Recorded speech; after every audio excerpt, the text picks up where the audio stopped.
అని ప్రభుత్వం కూడా తీసుకొని ఇతర మతాల వాళ్ళకు కూడా సబ్సిడీలు ఇచ్చి మన ధనాన్ని అంతా అపహరించుకుంటున్నారు. కారణం హిందువులంటేనే పరమ మూర్ఖులు అని చెప్తా నేను. ఎందుకంటే ఇతర మతాల వాళ్లకు వాళ్ళ ధర్మములో ఉన్న మతాన్ని మాత్రమే ఆచరిస్తారు, వేరే ధర్మాన్ని ఆచరించరు. మన హిందువులు మాత్రం కుక్క దాటవన్న దానికి కూడా మొక్కుతారు. ఏమిటి సామె అంటే అది కాలభైరవుడు కుక్క అంటారు. అంటే తిక్కోళ్ళు కదా మరి.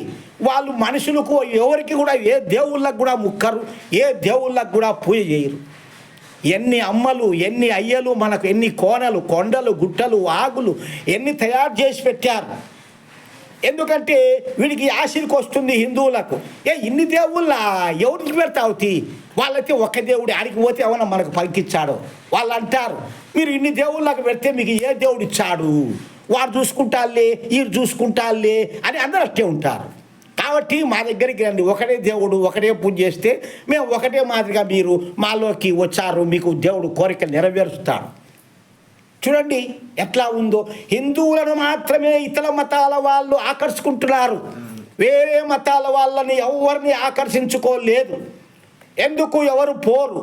హిందువులు ఎందుకంటే మూర్ఖులు కాబట్టి వస్తారు. కావలసిన మాటలు చెప్పి హిందువులను మార్చుకుంటూ రకరకాలుగా వీళ్ళకు ఆశలు చూపించి డబ్బులని ఉద్యోగాలని రకరకాలుగా వాళ్ళ మతాల్లో మార్చుకుంటున్నారు. మీ పాపాలు పోతాయి, అవి పోతాయి, ఇవి పోతాయి. ఎక్కడ పోతాయి?